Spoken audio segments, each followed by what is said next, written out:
Hi guys. Yes, we've made a slightly later start on this one.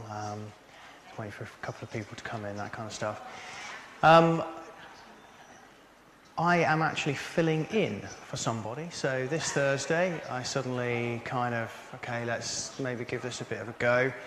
And here I am. So I haven't had particularly long to prepare for this. So put up with sort of some pictures and maybe things being a little bit sketchy, and certainly not like the last thing if you saw that, because that was actually pretty fantastic. Okay, so the guy I'm filling in for, Dave Pacey, is my teammate from last year.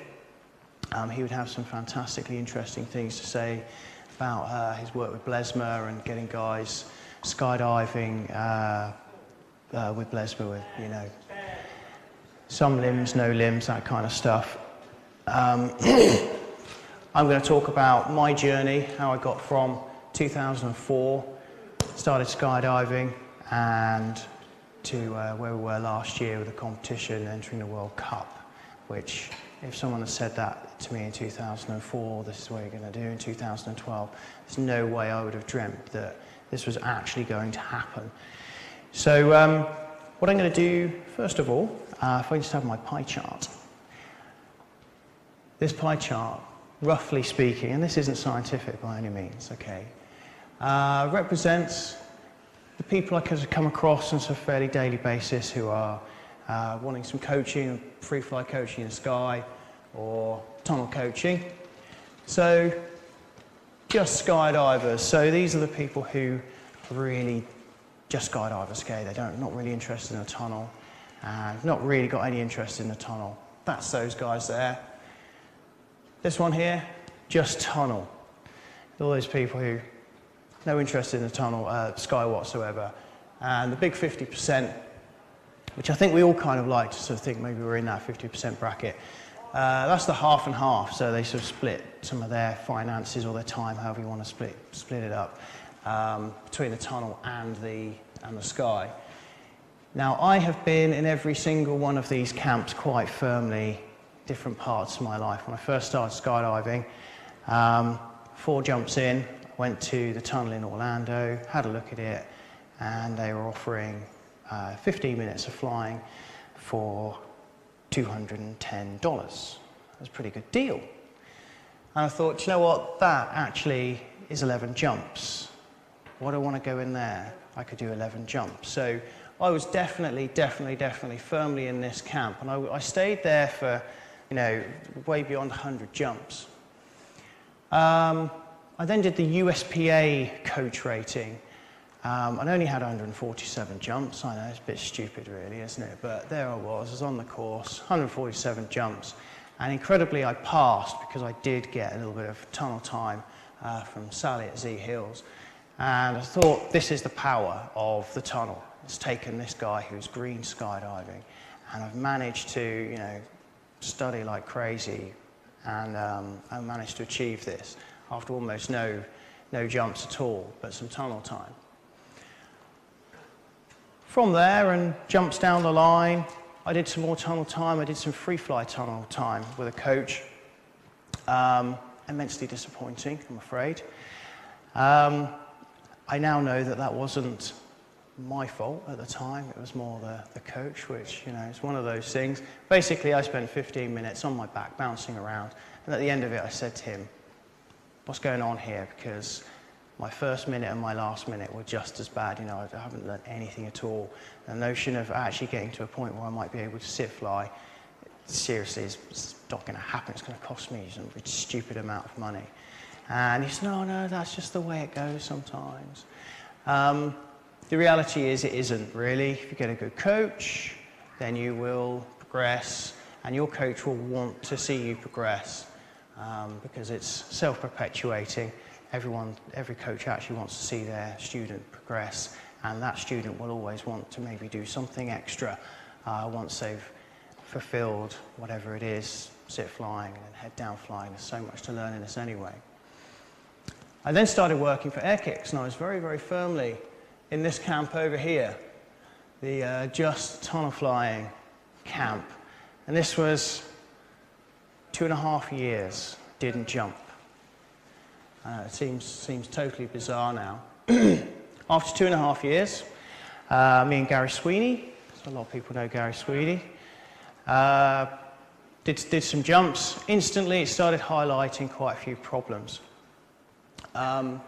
Firstly, this transition from the tunnel to the sky wasn't going to be immediate. Wasn't going to be able to do the same stuff in the tunnel as I do in the sky, just like that. It's going to take a bit of work. It's going to take a bit of thinking about. And it's more the thinking about than anything else with this. So the major issue I had, sit flying. I had this rig that was free fly friendly, okay, but it was a bit big for me. Now, I didn't know this was going to be a big issue. As soon as I got into my sit position, air got between my back and the rig. Started slopping around. Could I hold that sit? Absolutely no way. It was just rubbish. I was all over the place. And until I got a new rig that fit me properly, that was really tight to my body, the sit flying in the sky felt rubbish, right up until the point I got that rig. Now, what I see quite a lot, which I'll be kind of referring to this a little bit as we go along, is when a skydiver will come to the tunnel and they'll want to sort of, oh yeah, doing lots of sit flying in the sky. You'll almost guarantee that when they get in there, they'll have a very, very traditional sit fly in the sky position, which is arms back and lean forwards like this, and they're in the sort of sit position. The tunnel flyer, you'll see them pushing their back against the wind, and their arms will be quite a bit more forwards, and they're using their body a lot more than their back. This does a lot of good things. It means that if you're in this kind of position, taking grips and forwards movement is really easy. If you're in this kind of position, taking a grip and forwards movement is really, really hard. Okay, and all these things, you know, taking grips, not necessarily so important, but certainly sit flying. If you're sit flying and you can't move forwards to your buddies who are a little bit away from you, then your skydive will disappear, okay, before you know what's happened. So that was my experience with the sit flying stuff.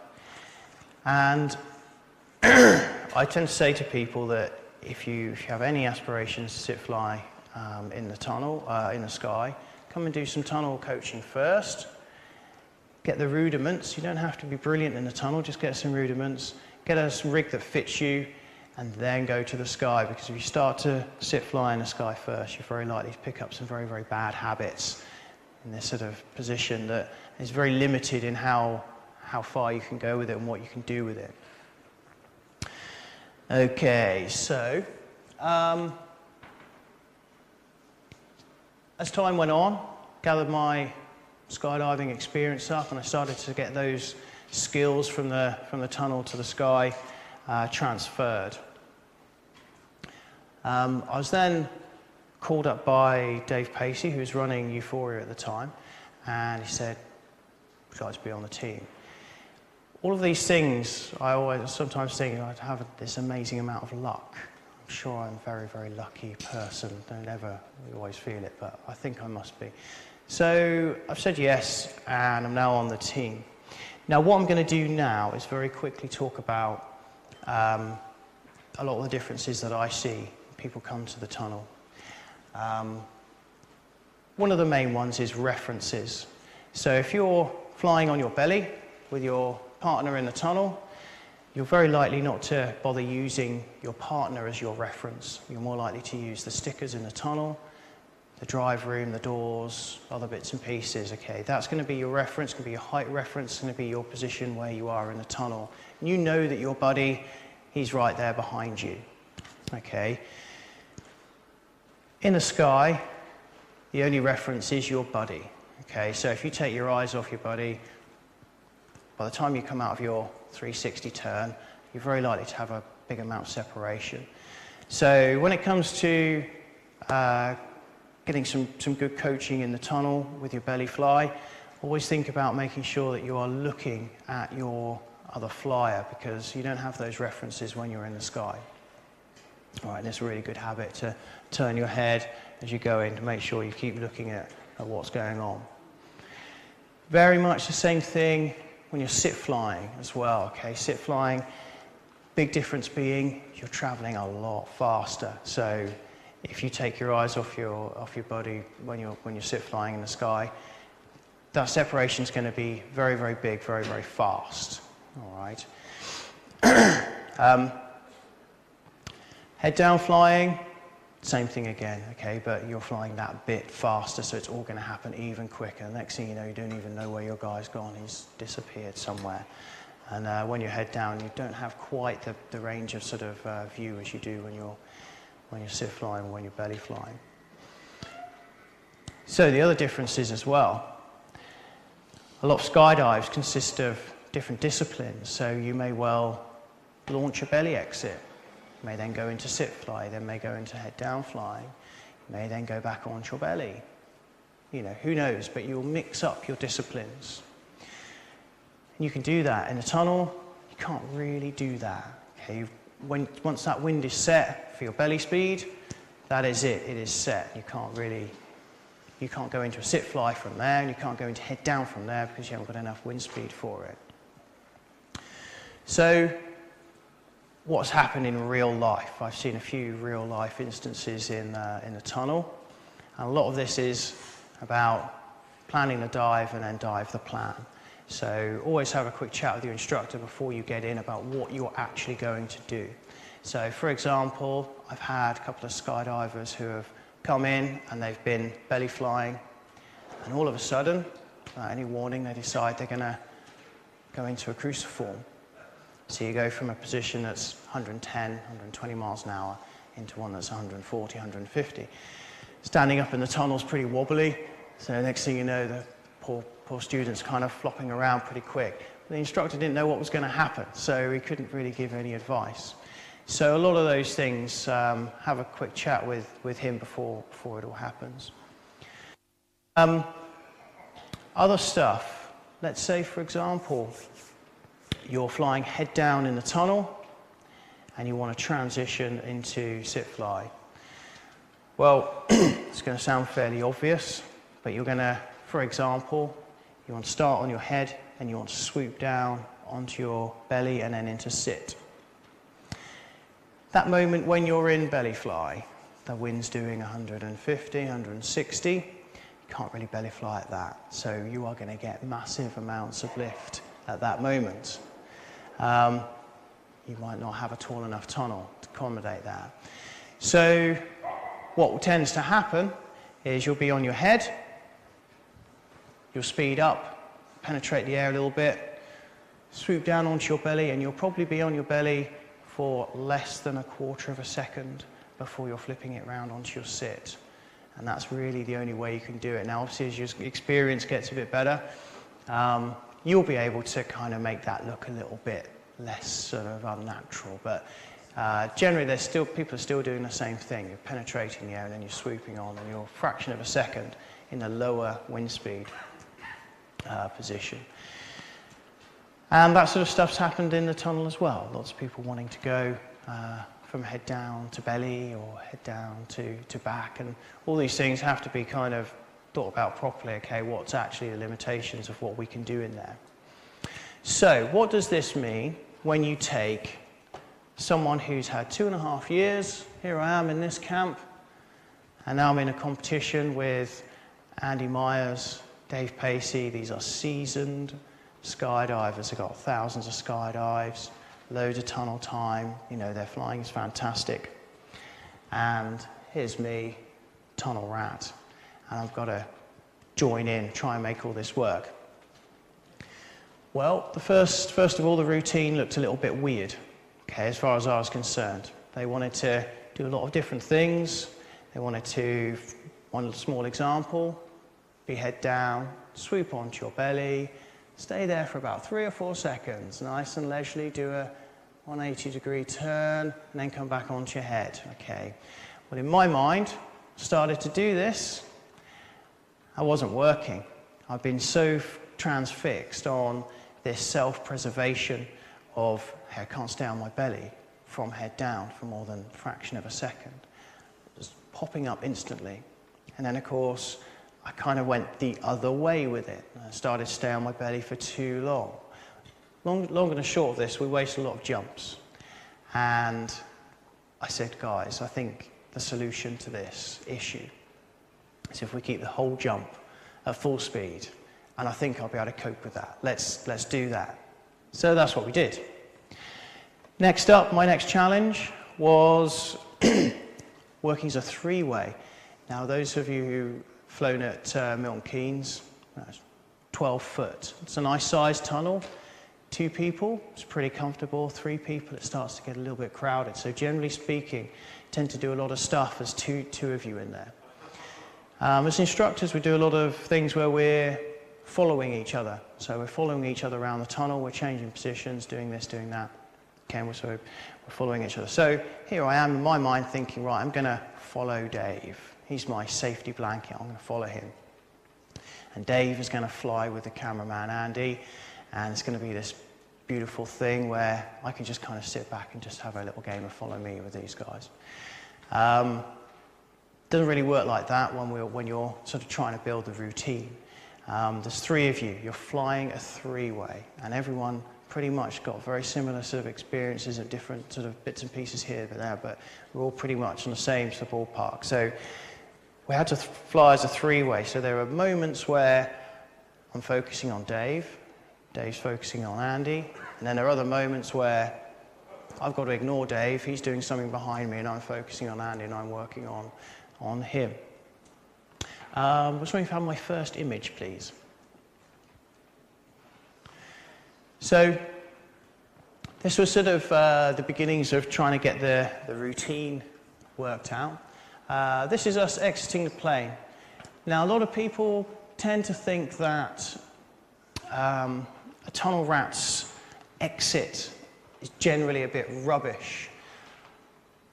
I'm sure there are plenty of rubbish exits. However, for myself, I tend to think that time in the airflow and feeling the pressure of that, feeling the power of that, that's time in the airflow. And you stand in the door, you feel that power, and as soon as you let go, you're starting to work with it straight away. And I think that tunnel time really makes up for that. I know the wind's coming from a different direction, etc. But those little factors, they're not really relevant when you're stood in the door. You're just feeling the power of it. So here we are. We're just exiting the plane. Second image, please.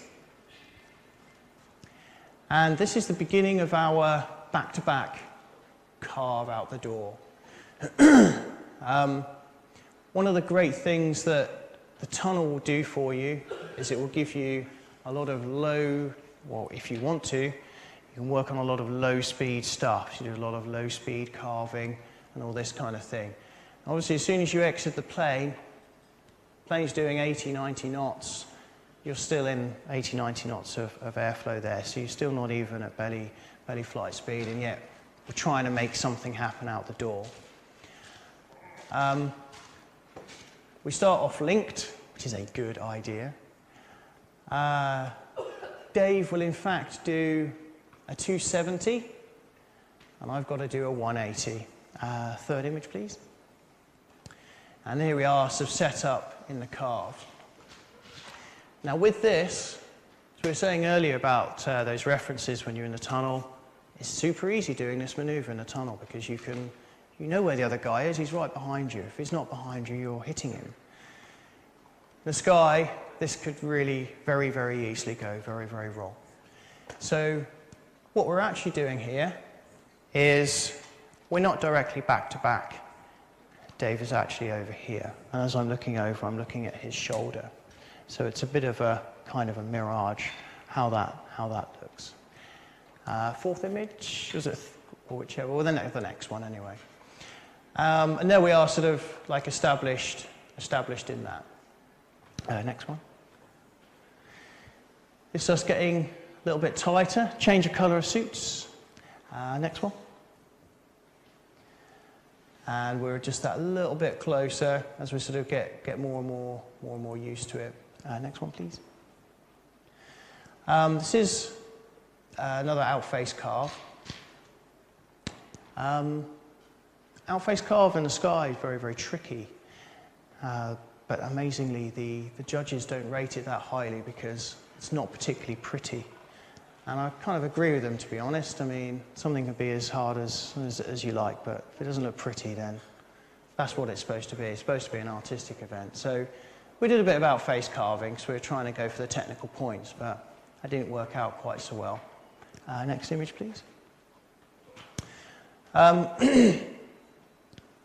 This is one of the maneuvers which, to get this right in the sky, it's very, very hard. To get this right in the tunnel, where you've got a very small space and you've got to make it happen in a very confined area, is a lot easier. It's called the Joker, I believe. Next, please. So I'm going to go from here. Next image, please. Now I've gone all the way around. This is me now. Okay, and next one. And then I'm back again. All right, so that in the tunnel, you can keep that really, really tight, really, really close.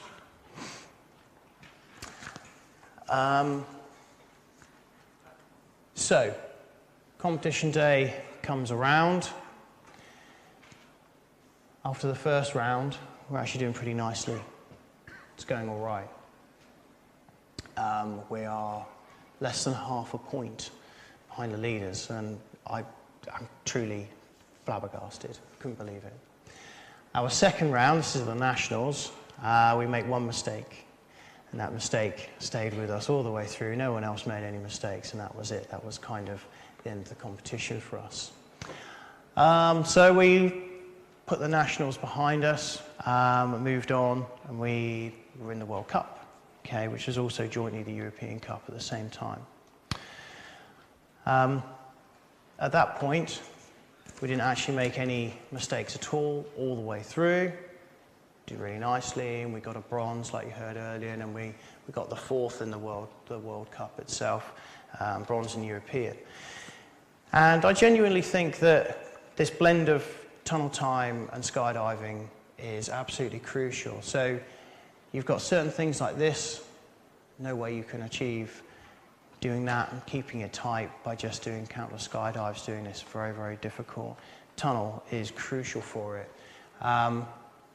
When it comes to some of the other maneuvers, you absolutely have to stop going to the tunnel. And we actually said to each other, no more tunnel time. We've done enough tunnel time, and we have to get in the sky. We've got to keep jumping.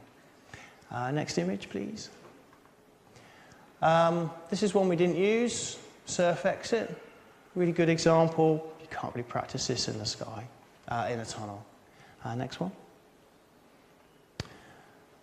This one, very easy to do in the sky and the tunnel, to be honest, because you're seeing each other, you know where each other is, and you can keep an eye on the cameraman, things like that. Next one. Kind of seen that one already. Next one. Same thing, different angle. The proximity, that's what the tunnel will give you. It gives you that proximity. It makes you feel comfortable. I'm clearly doing all of that totally in his burble, and because we've done it 100 times in the tunnel, I'm happy with it and comfortable with it. Saves a lot of skydives. Next one, please. A bit more outface carving. Next one. This one's a totem. There was a lot of skydives devoted to this. Absolutely impossible to do this in the tunnel, really. It's just not going to happen. But it is a compulsory move, so there's a point in time where you just have to go, let's get in the sky, let's plug the jumps out, let's do this one. Next one. Same, next one. This one we did try in the tunnel. Scary. We didn't break each other, we didn't break ourselves, but it was close on a number of occasions. Next one, please. Same thing. So it's quite a long manoeuvre. So obviously everything, when you're doing that in the tunnel, it's all shrunk down. Next one. Same thing. Next one. Okay, so I'll put this one in here because we have Dave Pacey at the back, Andy Myers at the front. So Andy Myers was another performer 2 years before, so it would have been 2010. So everybody, to be quite honest, in the team is pretty much at the same level of flying. A lot of time people sort of just see the performers and they kind of think, well, the performers are clearly the stronger flyers. It's not the case at all. The cameraman very often has to be as good, if not better, in order to get the shots and keep everything in frame. And I think that's it. So, to wrap up, guys, what I'm going to do is I'm available for all sorts of questions. I've got a sort of a standy thing out there, so I'll be hanging around there for a bit.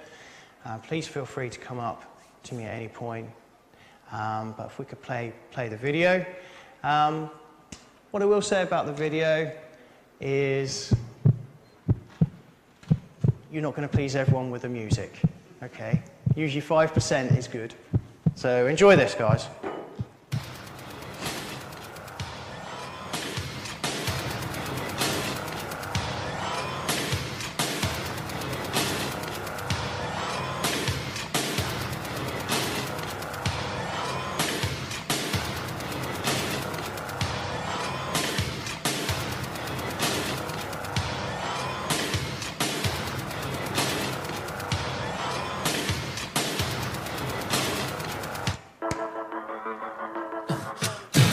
There's a madman looking at you and he wants to take your soul.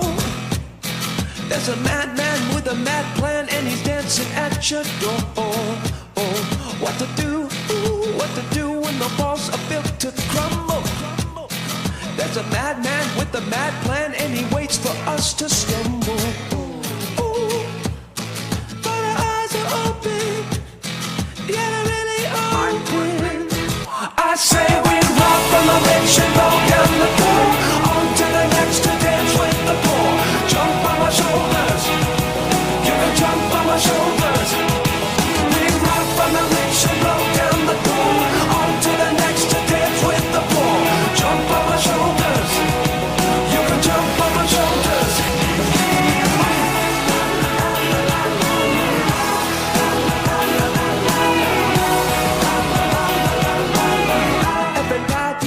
It's okay if you're mad at what I'm saying. Make peace, baby, shake my hand, cause I'm pretty sure I'm staying. Oh, what to do? Ooh, look at you when the walls begin to crumble.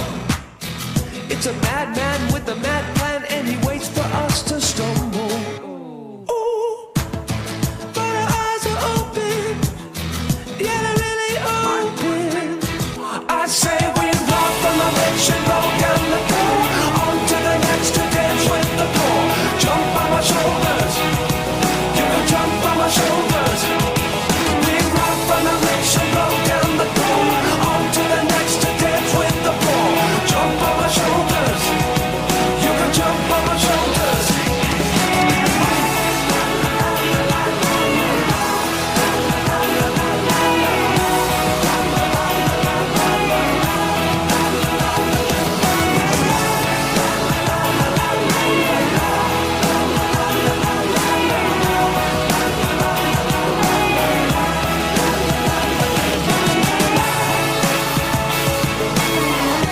I'll say the devil's lost control.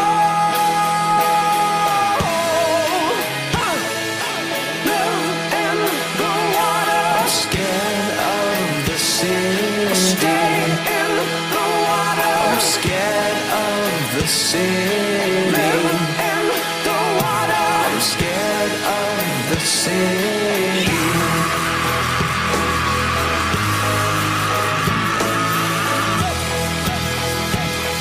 I'm scared of the sea. Live in the water, I'm scared of the sea. So there you go, guys. Thanks for listening.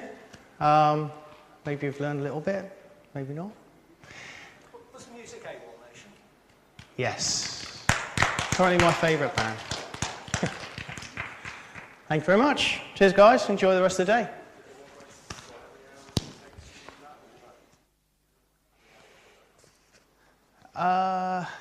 Let's see, we did the total of about 200 skydives.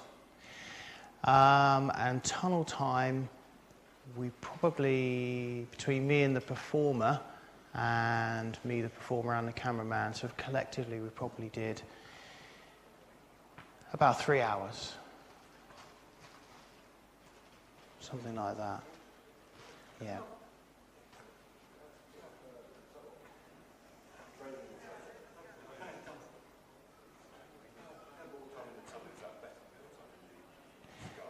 Sorry? Well, there's lots of things that the tunnel's great for, but it can't do everything. So there are lots of bits you have to skydive. Yeah, and some of the manoeuvres just take more space than the tunnel has for you to practice.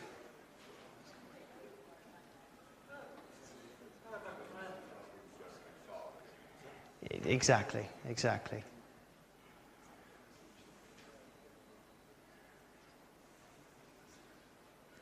All right. Does anyone else have any questions?